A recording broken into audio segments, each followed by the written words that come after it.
तो hello guys, कैसे हो आप सभी यार। आप सबका स्वागत है एक और न्यू वीडियो में। तो यार आज की इस वीडियो में अपन इंडिया जीके से संबंधित क्वेश्चन देखने वाले हैं। टॉप 25 इंपॉर्टेंट क्वेश्चन अपन इस वीडियो में देखेंगे जो कि आपके एग्ज़ाम की दृष्टि से मोस्ट इंपॉर्टेंट है।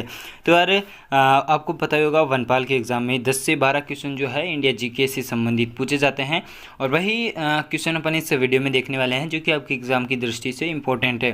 तो यार आज का वीडियो अगर आपको थोड़ा भी हेल्पफुल लगता है तो वीडियो को लाइक और चैनल को सब्सक्राइब ज़रूर करना। इस वीडियो की पीडीएफ अगर आपको चाहिए तो टेलीग्राम ग्रुप पर मिल जाएगी, लिंक जो है डिस्क्रिप्शन में है। तो यार चलिए फिर आज का ये वीडियो स्टार्ट करते हैं। फर्स्ट क्वेश्चन है, निम्नलिखित में से कौन सी नदी भ्रंश घाटी से होकर बहती है। तो यार भ्रंश घाटी से होकर बहने वाली नदी का नाम बताना है निम्न में से। तो यार जो मध्य प्रदेश का क्षेत्र है यहाँ पर जो पहाड़ियों ने भ्रंश घाटी के नाम से जाना जाता है। तो यार जो नर्मदा नदी है ये भ्रंश घाटी से होकर बहती है। ऑप्शन जो बी है वो हमारा सही आंसर हो जाएगा। कौन सी नदी भ्रंश घाटी से होकर बहती है? तो यार नर्मदा। और नर्मदा का अगर उद्गम स्थल बात करें तो यार अमरकंटक की पहाड़ियों से इसका उद्गम होता है मध्य प्रदेश में, और फिर ये मध्य प्रदेश से होते हुए गुजरात और गुजरात से होते हुए जाकर ये खंबात की खाड़ी में जाकर गिर जाती है। और जो नर्मदा नदी है ये मुख्यतः अरब सागर की नदी है। नेक्स्ट क्वेश्चन, दक्कन के लावा पठार के अपरदन और अपक्षयन से मिट्टी निर्मित हुई है जो कपास की खेती के लिए उपयुक्त है। तो यार यहाँ पर पूछा गया है कि दक्कन का जो पठार है यहाँ पर लावा के द्वारा मिट्टी का निर्माण हुआ है और जो मिट्टी का निर्माण हुआ है वो कपास के लिए उपयुक्त मृदा है। तो यार दोनों ही क्वेश्चन अलग अलग तरह से पूछ सकता है एग्जाम में कि दक्कन के पठार पर कौन सी मृदा पाई जाती है। तो यार काली मृदा पाई जाती है। दूसरा कि कपास के लिए कौन सी मृदा उपयुक्त होती है। तो यार काली मृदा जो है ये कपास के लिए इम्पोर्टेंट या कहीं तो महत्वपूर्ण सबसे अच्छी मृदा मानी जाती है। तो यार ऑप्शन जो बी है वो हमारा सही आंसर हो जाएगा। नेक्स्ट क्वेश्चन,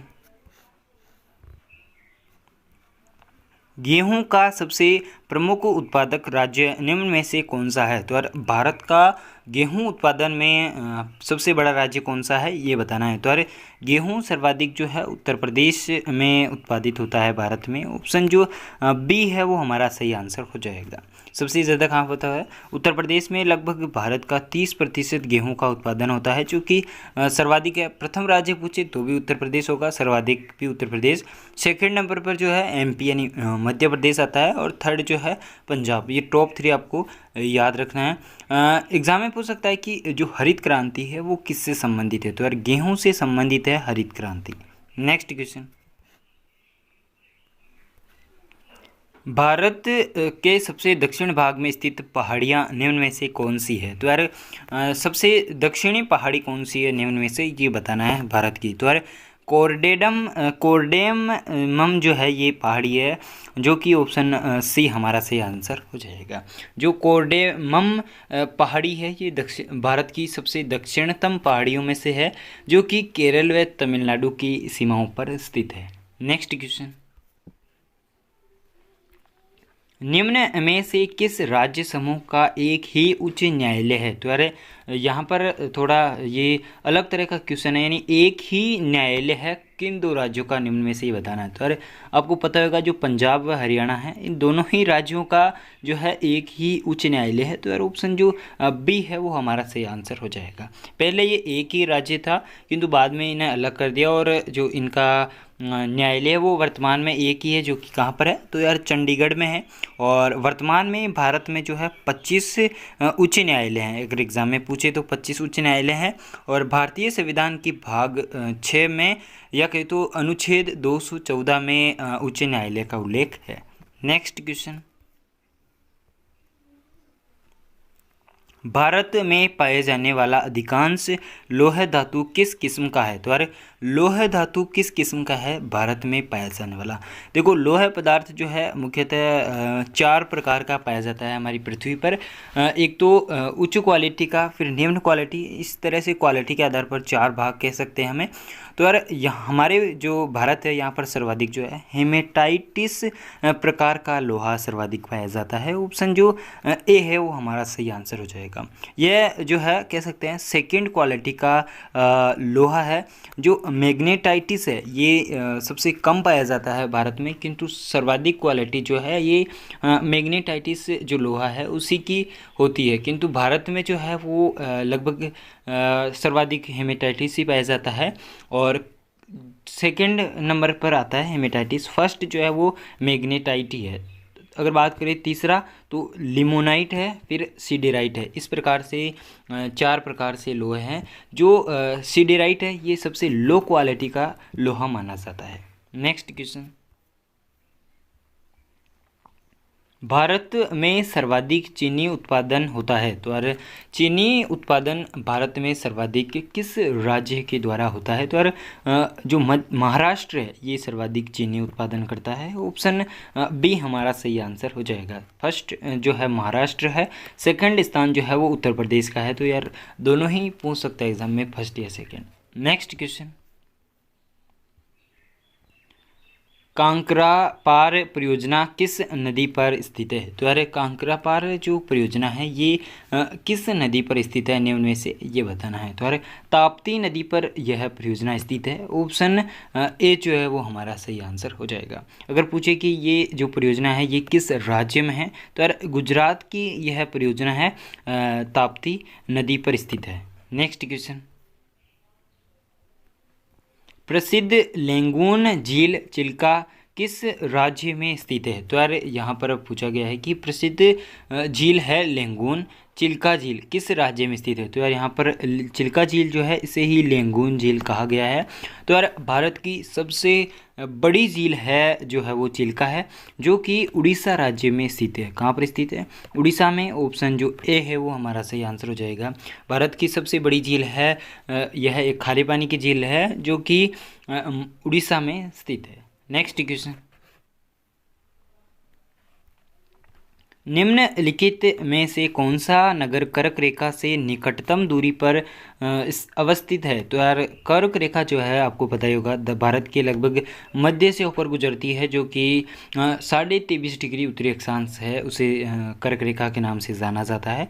भारत के 8 राज्यों से होकर गुजरती है। एग्जाम में पूछा गया ये क्वेश्चन पहले भी, 8 राज्यों से होकर गुजरती है। यहाँ पर बताना है कि इनमें से कौन सा शहर है जो कि सर्वाधिक निकट स्थित है कर्क रेखा के। तो यार कर्क रेखा के सर्वाधिक निकट जो है वो अगरतला है। कौन सा है? अगरतला है, ये सर्वाधिक कर्क रेखा के निकट स्थित है। ऑप्शन जो डी है वो हमारा सही आंसर हो जाएगा। जो त्रिपुरा है उसकी राजधानी है अगरतला, इसलिए ये सर्वाधिक निकट कर्क रेखा के है। और अगर बात करें राजस्थान के संबंध में भी ये क्वेश्चन पूछा जाता है कि राजस्थान के कौन सा शहर है जो कि कर्क रेखा के सर्वाधिक निकट है? तो यार जो हमारा बांसवाड़ा व डूंगरपुर है, ये 2 जिले जो हैं ये कर्क रेखा के निकटतम स्थित है। नेक्स्ट क्वेश्चन,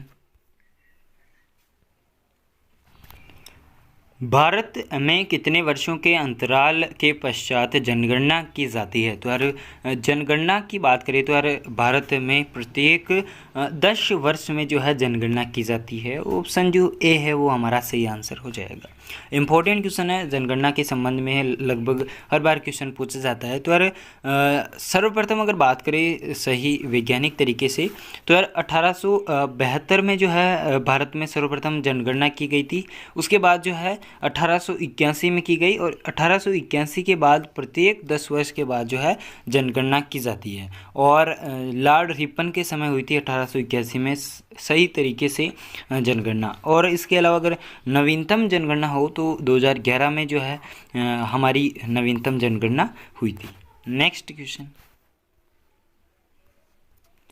वन नीति के अनुसार कितना प्रतिशत क्षेत्र वनों से आच्छादित होना चाहिए? तो यार हमारी जो वन नीति है वो कहती है कि लगभग भारत का या कहे तो हमारा जो 33% क्षेत्र है वो वनों से आच्छादित होना चाहिए। ऑप्शन जो बी है वो हमारा सही आंसर हो जाएगा।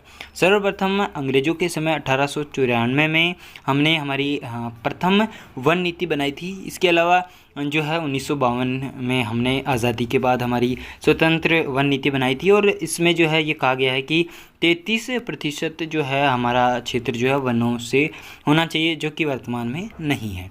नेक्स्ट क्वेश्चन, गेवियालिस घड़ियाल बहुयात से पाया जाता है? तो यार जो गेवियलिस एक घड़ियाल की प्रजाति है जो कि कहाँ पर पाया जाता है ये बताना है। तो यार गंगा नदी में यह घड़ियाल पाया जाता है। ऑप्शन ए जो है वो हमारा सही आंसर हो जाएगा। यह जो है मछली को खाने वाला मगरमच्छ भी इसे कहा जाता है और यह मुख्य रूप से एक सरीसृप जैसा होता है और ये गंगा नदी में पाया जाता है। नेक्स्ट क्वेश्चन, निम्न में से किस भारतीय राज्य की समुद्री तटीय सीमा सबसे छोटी है? तो यार इम्पोर्टेंट क्वेश्चन है, जो समुद्री सीमा से संबंधित अक्सर क्वेश्चन पूछे जाते हैं। तो यार भारत की सर्वप्रथम तो 9 राज्य हैं जो कि समुद्री सीमा बनाते हैं अरब सागर से या बंगाल की खाड़ी या हिंद महासागर से, कुछ भी कहा जा सकता है। तो सबसे छोटी सीमा यहाँ पर पूछा है। तो यार गोवा जो है ये सबसे छोटी सीमा बनाता है या कम सीमा बनाता है। ऑप्शन जो सी है वो हमारा सही आंसर हो जाएगा। अगर पूछे कि सर्वाधिक सीमा बनाने वाला राज्य कौन सा है भारत का समुद्र के साथ, तो वो जो है हमारा गुजरात। कौन सा? गुजरात जो है ये सर्वाधिक सीमा बनाता है समुद्र के साथ। नेक्स्ट क्वेश्चन,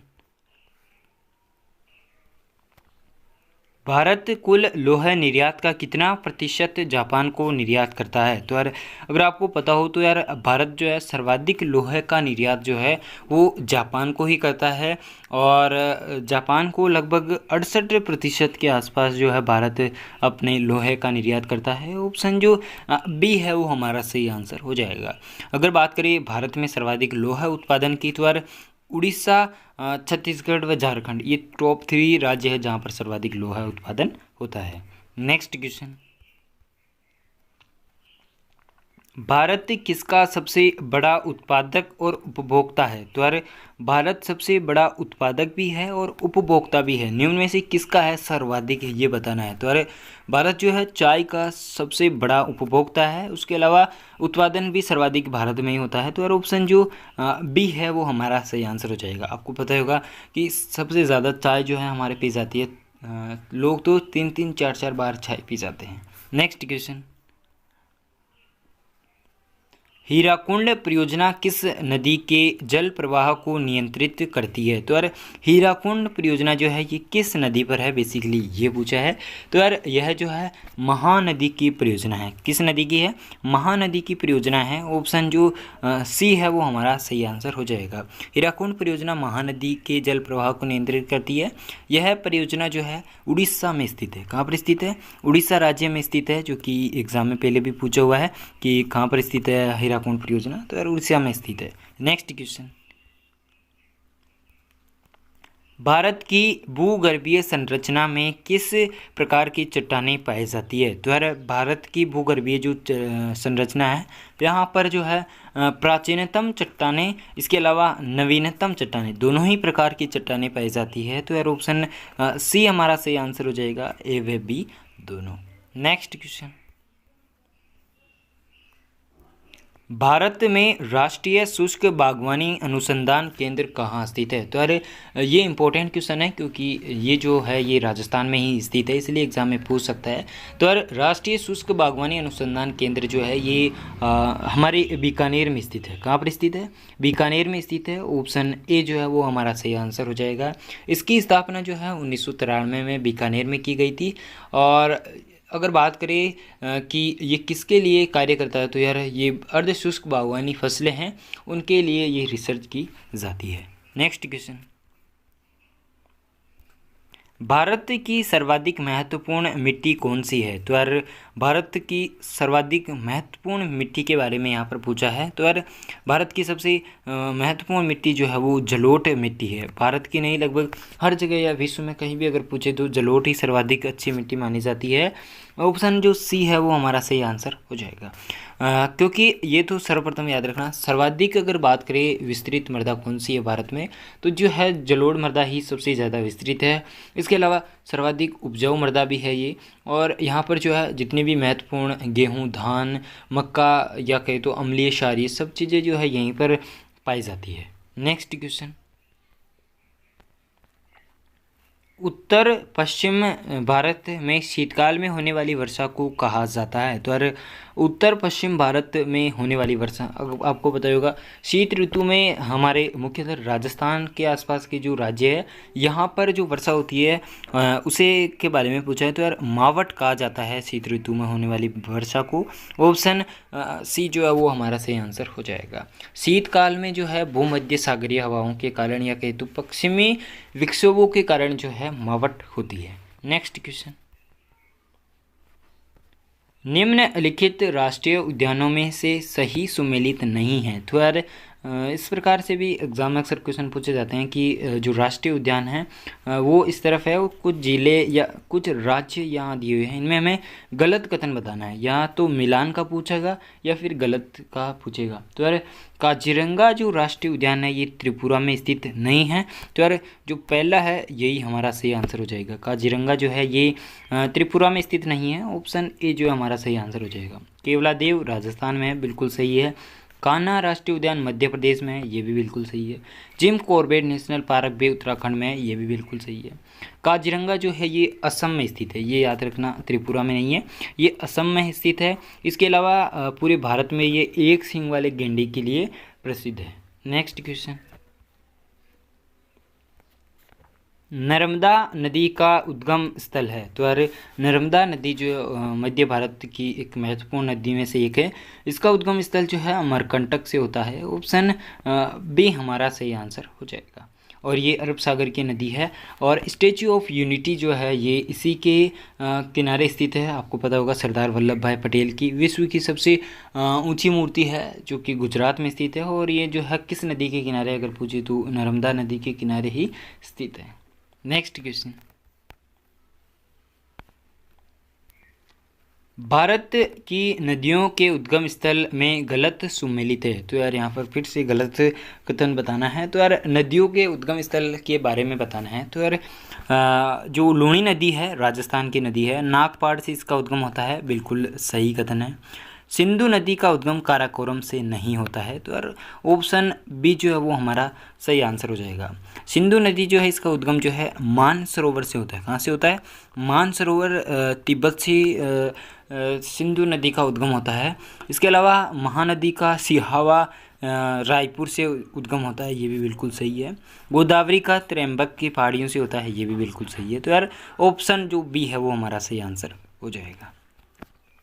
तो यार यही थी आज की वीडियो। आई होप आपको अच्छी लगी हो। अच्छी लगी तो यार वीडियो को लाइक और चैनल को सब्सक्राइब ज़रूर करना। कमेंट करके ज़रूर बताना कि आपके कितने सवाल सही हुए। और इस वीडियो की पीडीएफ अगर आपको चाहिए तो टेलीग्राम ग्रुप पर मिल जाएगी, लिंक जो है वो डिस्क्रिप्शन में है। पहले भी हमने इंडिया जीके से संबंधित वीडियोज़ बनाई है जो कि डिस्क्रिप्शन में लिंक मिल जाएगी, जाकर देख सकते हो। तो यार फिर आज की इस वीडियो में बस इतना ही। मिलते हैं ऐसी इंटरेस्टिंग वीडियो के साथ जल्दी। तब तक के लिए जय हिंद, वंदे मातरम।